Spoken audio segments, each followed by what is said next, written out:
1967년 12월 3일 인류 역사상 최초로 성공적인 심장 이식 수술이 이루어지게 됩니다. 남아공의 수도 케이프타운 병원이라고 하는 곳에서 수술이 이루어지게 되었는데, 교통사고로 뇌세 상태에 빠진 25살의 여성의 심장, 이것을 55세의 남성에게 이식하는 심장 수술이었습니다. 집도하는 의사는 크리스티안 버나드, 그리고 그의 수술팀. 이식의 수혜자는 심장병을 선고받아 죽을 날만을 기다리고 있었던 루이스 워시칸스키라고 하는 사람이었습니다. 수술을 진행했는데 심장 이식하는 데 걸린 시간은 5시간. 수술을 마치고 다 봉합까지 마쳤습니다. 그런데 심장이 뛰지 않았죠.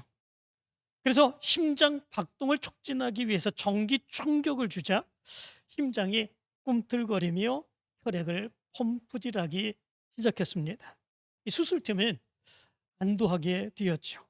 그리고 12일 후에 그는 병상에서 일어나 걸을 정도로 회복을 하였습니다. 그러나 6일 뒤 12월 21일 아침에 심장이 이식 거부 반응을 일으켜 사망에 이르게 되었습니다. 안타까운 모습이죠. 이것이 세계 최초로 이루어진 성공적인 심장 이식 수술이었습니다. 그 이후로 심장 이식 수술은 굉장히 의학이 발전함으로 인하여 1년 이상 생존율이 90% 이상이 된다고 그럽니다. 그리고 5년 이상 생존율이 75% 이상 된다고 그럽니다. 대단히 이제 높은 그런 수술 회복 능력이죠. 어떻게 다른 사람의 심장을 띄우다가 다른 사람에게 이식하고 그 심장을 이식받은 사람이 그 심장을 통해서 살아갈 수 있는 이런 모습들이 있을 수 있겠습니까? 정말 대단한 그런 모습이지요. 우리가 감히 정말 그렇게 될 수 있을까? 정말 생각할 수도 없는 이런 모습들이지요. 그런데 지금 그런 일들이 일어나고 있습니다. 그리고 대부분의 거의 심장 수술을 받는 그런 것들이 거의 다 성공적으로 이렇게 이루어져서 많은 사람들이 새로운 생명을 살아가고 있습니다. 그런데 중요한 것이 있습니다. 그것은 뭐냐면, 심장을 이식받게 되면 이제는 그동안 심장병으로 고통받았던 그 사람은 이제는 심장병으로 고통받지 않고 새로운 삶을 살아갈 수 있게 됩니다. 그러면 그걸로 끝이겠습니까? 그렇게 이제 나는 새로운 생명을 찾았다, 이제는 내가 조금 더 오래 살 수 있겠다, 이렇게 생각하는 것, 이것으로 끝난 것이겠습니까? 그런데 놀라운 일이 있습니다. 심장을 이식받은 그 사람은 뭔지 모르는 그런 힘에 의하여 새로운 변화된 그런 삶의 모습이 그에게 나타나는 그런 모습들이 있다고 그럽니다. 미국의 아리조나에 빌 홀이라고 하는 그런 사람이 있었습니다. 그 사람은 심장 이식 수술을 받았는데, 심장 이식 수술을 받고 난 이후에 그의 삶이 완전히 변하는 이런 모습들이 나타나게 되었다고 그럽니다. 그 사람은 원래 사업가였고 사업에 몰두했었던 그런 사람이었었는데, 심장을 이식하고 난 이후에 스포츠 광이 되었다고 그럽니다. 소린 3종 경기를 행했고, 그리고 그것으로 인하여 많은 메달을 땄다고 그럽니다. 뿐만 아니라 재즈 음악에 심취하여서 나이지리아의 태생의 영국 가수 샤데이의 음악에 빠지는 이런 삶을 살아가게 되었다고 그럽니다. 그의 삶이 갑작스럽게 변화되는 이런 모습들이 있게 되었던 거죠. 그가 심장 수술을 받고 난 이후에 그의 삶의 정체성이 완전히 달라지게 되는 이런 모습들이 나타나게 된 거죠. 빌 홀도 이것에 대해서 도무지 이상하여 견딜 수 없는 그런 모습들이 있었습니다. 그래서 심장을 자기에게 기증해 준 사람이 누구일까? 그 사람을 찾아보았습니다. 그 사람이 누구였냐면 심장을 제공한 그 사람은 헐리우드의 스터트맨이었던 그리고 스터트맨이었고 재즈 가수 4대2의 열광적인 그런 팬이었던 그런 사람이었다고 그럽니다. 그 사람의 심장을 이식하고 난 이후에 열정적인 스턴트맨이었던 그의 운동광이었던 바로 그의 삶처럼 그의 삶이 바꿔지게 된 거죠. 재즈 음악에 대해서는 전혀 알지 못했던 그런 사람이 재즈 음악에 심취되어서 그 음악을 즐기며 살아가는 그런 사람이 삶이 되었던 거죠. 심장을 이식하고 난 뒤에 그의 삶이 완전하게 변화되게 된, 바뀌게 된 이런 모습들이 있게 된 거죠. 그런데 이 모습을 가만히 생각을 해보면 우리 믿음의 사람들의 삶의 모습도 마찬가지로 그런 삶이 아닌가 이렇게 생각해 볼 수 있게 됩니다. 왜냐하면 우리 믿음의 사람들은 내가 그냥 살아가는 삶이 아니라 예수 그리스도를 믿고 예수 그리스도로 인하여 살아가는 그런 삶이기 때문에 그렇습니다. 영적으로 생각을 해보면 우리는 우리의 심장을 가지고 살아가는 것이 아니라 이제는 예수 그리스도의 그 심장을 이식받고 예수 그리스도의 마음으로 예수 그리스도의 뜻으로 이 세상을 살아가는 사람, 그런 사람들 우리가 믿음의 사람들이라 이렇게 생각합니다. 그렇다면 우리의 삶의 모습은 어떠해야 되겠습니까? 예수 그리스도의 그 마음으로 예수 그리스도의 그 생각으로 예수 그리스도의 그 뜻으로 우리가 살아가고 이 세상을 바라볼 수 있는 이런 모습들이 있어야 되는 거죠. 우리의 삶이 우리의 생각이 우리의 마음이 완전하게 바뀌는 그런 삶의 모습, 이것이 우리에게 나타나야 되는 그런 삶의 모습이다라고 하는 거죠. 기독교인들뿐만 아니라 비기독인들에게조차도 추앙을 받았던 성 안토니오라고 하는 사람이 있습니다. 이 사람은 어렸을 때에 예수 그리스도를 만났다고 그럽니다. 어느 날 이 안토니오가 사는 집에 거지가 찾아와서 문을 두드리게 됩니다. 이 안토니오가 문으로 달려가지요. 그리고 문을 열게 되자 서늘한 추운 그 겨울 날씨에 누더기를 걸친 거지 한 명을 발견하게 됩니다. 그리고 그 거지를 너무 불쌍하게 여기며 내가 아버님에게 가서 당신에게 따뜻한 옷을 드리라고 부탁하겠습니다, 얘기를 합니다. 그러자 그 거지는 이렇게 얘기를 합니다. 당신네들이 사는 세상은 참 춥군요. 그러나 나는 옷을 구걸하러 오지 않았습니다, 대답합니다. 그러자 이 안티오니는 다시 굉장히 배가 고프신 모양이군요. 들어오세요. 저희 어머니에게 말씀을 드려서 따뜻한 음식을 대접해 드리겠습니다, 얘기를 합니다. 그러자 그 거지가 다시 이런 얘기를 합니다. 내가 배가 고프긴 하지만 음식을 구걸하는 게 아닙니다, 얘기를 합니다. 그러면 당신은 우리 집에 왜 오셨습니까? 왜 오셔서 문을 두드리셨습니까? 묻습니다. 그때에 이 거지가 이런 대답을 합니다. 나는 당신의 심장을 나에게 달라고 부탁하러 왔습니다, 이렇게 얘기를 합니다. 아주 끔찍하지요?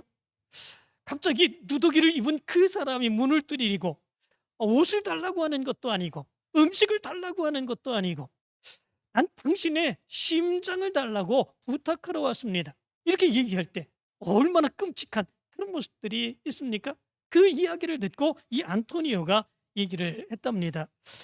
제 심장을 당신에게 드리면 나는 죽고 말 것입니다, 이렇게 얘기를 했다고 그럽니다. 그러자가 이 거지가 자기가 메고 있었던 그런 자루를 내려놓으면서 거기에서 뭔가를 끄집어내면서 이렇게 얘기를 했다고 그럽니다. 이것은 사도 바울의 심장이고 이것은 막달라 마리아의 것이고 그리고 이것은 성 이그나스의 심장입니다, 이렇게 얘기를 했다고 그럽니다. 이것은 사도 바울의 심장이고 이것은 막달라 마리아의 심장이고 이것은 성 이그나시우스의 심장입니다. 그런데 나에게 이 심장을 준 모든 사람들은 죽기는커녕 오히려 영원히 살고 있습니다. 이렇게 얘기를 했다고 그럽니다. 그러자 안토니오는 거기서 하나를 깨닫게 됩니다. 내 앞에 서 있는 이 사람이 바로 예수 그리스도구나 라고 하는 것을 깨닫게 되고, 그때부터 예수 그리스도의 제자가 되는 이런 모습들이 있게 되었다고 그럽니다. 예수님께서 우리에게 원하시는 것이 있다면 그것이 무엇이겠습니까? 예수님께서 우리에게 원하시는 것이 있다면 그것은 우리의 심장이 아닌가, 이런 생각을 합니다. 우리의 생각대로, 우리의 마음대로, 우리의 뜻대로 이 세상을 살아가는 우리의 심장, 예수님께서 그것을 원하시고 대신 예수님의 심장을 우리에게 주시며 인식해 주시고 예수님의 심장으로 우리를 이 세상을 살아가게 하시는 것, 그것이 바로 예수님의 마음이 아닐까. 그래서 우리 믿음의 사람들은 이 세상을 살아갈 때에 내 생각대로 살아가는 것이 아니고 내 뜻대로 살아가는 것이 아니고 내 마음대로 살아가는 것이 아니라 예수님의 마음을 가지고 예수 그리스도께서 뜻하시는 것을 가지고 예수 그리스도께서 이루시기를 원하시는 삶을 살아가는 사람들, 그런 사람들 우리가 믿음의 사람이라 이렇게 얘기하는 것을 보게 됩니다. 오늘 성경 1장 8절의 말씀도 보면 이렇게 말합니다. 내가 예수 그리스도의 심장으로 너희 무리를 얼마나 사모하는지 하나님이 내 증인이시니라, 이렇게 말합니다. 여기에 심장이라고 얘기하고 있는데 이 말은 스플랑크논이라고 하는 말입니다. 스플랑크논이라고 하는 말인데 당시에 마음이 어디에 거하고 있었느냐, 그것은 심장에 마음이 거하고 있다, 이렇게 생각을 했다고 그럽니다. 바로 그 심장을 의미해 주고 있습니다. 그리고 사모한다라고 하는 말은 아주 간절하게 바란다라고 하는 의미를 가지고 있습니다. 예수 그리스도의 심장으로 사모한다라고 하는 말의 의미는 무엇이겠습니까? 예수 그리스도께서 사람들을 사랑하셨던 바로 그 사랑과 그 마음과 그 뜻을 가지고 너희들을 내가 사모하고 사랑한다라고 하는 의미를 가지고 있죠. 그러면서 사도 바울은 이런 얘기를 합니다. 하나님이 그 증인이시다, 이렇게 얘기를 합니다. 내 마음이 예수 그리스도의 마음을 가지고 너희들을 사랑하는 것, 다른 사람들이 알 수 있겠습니까? 누가 그 마음을 볼 수 있겠습니까? 그 마음이 그렇게 사랑한다고 하는 것, 그것을 증인으로 자기가 증인이라고 얘기할 수 있는 그런 사람이 없죠. 그런데 사도 바울은 하나님이 증인이시다, 이렇게 얘기를 합니다. 증인이다 라고 하는 말은 목격자다 라고 하는 말 아니겠습니까? 실제로 어떤 것을 보고 들은 그 사람을 목격자라, 증인이다, 이렇게 얘기를 합니다. 하나님이 그런데 증인이십니다. 보이지 않는 우리의 마음이지만 그러나 우리의 마음까지도 헤아리시고 아시는 그 하나님이 내가 예수 그리스도의 심장을 가지고 예수 그리스도의 마음을 가지고 너희들을 위해서 간절히 사랑하고 사모하는 마음을 가지고 있다고 하는 것, 이것이 하나님이 증인이다, 하나님이 보셨다, 하나님이 아신다. 사도 바울은 이렇게 이야기합니다. 우리 믿음의 사람들의 마음도 이런 마음을 가져야 될 줄로 믿습니다. 예수 그리스도를 믿었기에 이제는 예수 그리스도의 심장으로 생각하고 예수 그리스도의 심장으로 말하고 예수 그리스도의 심장으로 일할 수 있는 그 모습이 우리의 모습 가운데 있어야 되는 것이겠지요. 그래야 세상 사람들을 사랑할 수 있습니다. 그래야 이 세상에서 하나님이 계획하시고 하나님이 이루시고자 하시는 하나님의 뜻을 이루어갈 수 있습니다. 그래야 내 생각을 버리게 됩니다. 하나님의 크신 뜻을 내 생각 속에서 하나님의 뜻을 이루어갈 수 있는 그런 모습들이 나타날 수 있기 때문에 그렇습니다. 미국 서부 개척 시대에 황금을 쫓아서 이 서부로 가는 사람들이 많았다고 그러죠. 이 서부로 가는 그 기차를 타게 되면 약 30일 또는 45일 정도의 시간이 걸린다고 그럽니다. 엄청난 시간이지요. 그때의 기차를 타고 서부로 가는 그런 사람들, 얼마나 그 기차 안에서 힘들고 어려웠겠습니까? 정말 따분하고 짜증난 이런 모습들이 너무나도 심했겠죠. 그런데 어떤 날 한 젊은이가 아기를 안고 그 기차에 타게 되었다고 그럽니다. 그 기차에 오르자마자 그 기차에서 그 아기는 시끄럽게 계속해서 울었다고 그러지요. 먹을 것을 줘도 울고 얼르고 달래고 그래도 울고 도무지 그치지 않는 그런 모습들이 있었다고 그러죠. 처음에는 가만히 있던 그런 사람들도 계속해서 그 아이가 울어대자 도무지 견딜 수 없는 그런 모습들이 있었다고 그럽니다. 한두 사람들 이렇게 저렇게 얘기합니다. 그러는 가운데에 참다 못한 한 사람이, 여보시오, 아기를 엄마가 데리고 다녀야지 왜 남자가 안고 와서 이런 야단이요, 이렇게 얘기를 했다고 그럽니다. 그러자 그 소리를 듣고 그 젊은 남자가 많은 사람들 앞에 일어서서 이렇게 얘기를 했다고 그러죠. 죄송합니다. 아기 때문에 피곤하신 여러분들이 쉬지 못하게 되어서 정말 죄송합니다. 실은 제 아내가 어제 죽어서 오늘 고향으로 장사 지내러 가는 길입니다. 화물칸에 제 아내의 시신을 싣고 가는 중인데 다음 정거장에서 내릴 겁니다. 이렇게 얘기를 했다고 그럽니다. 그 이야기를 듣고 그렇게 짜증을 내던 많은 사람들, 그리고 그렇게 분노하면서 왜 엄마에게 아기를 맡기지, 당신이 데리고 와서 그 아기를 그렇게 울도록 내버려 두냐고 얘기했던 그 사람, 한마디도 행하지 않고 숙연하게 가만히 있었다고 그럽니다. 상황이 변한 것이 아닙니다. 아기는 여전히 웁니다. 그런데도 거기에 있는 사람들이 짜증을 내지 않습니다. 화를 내지 않습니다. 뭐라고 핀잔 주지 않습니다. 무엇 때문에 그런 것이겠습니까? 그 젊은 남자의 마음을 알고 아기의 마음을 알았기 때문에 그렇습니다.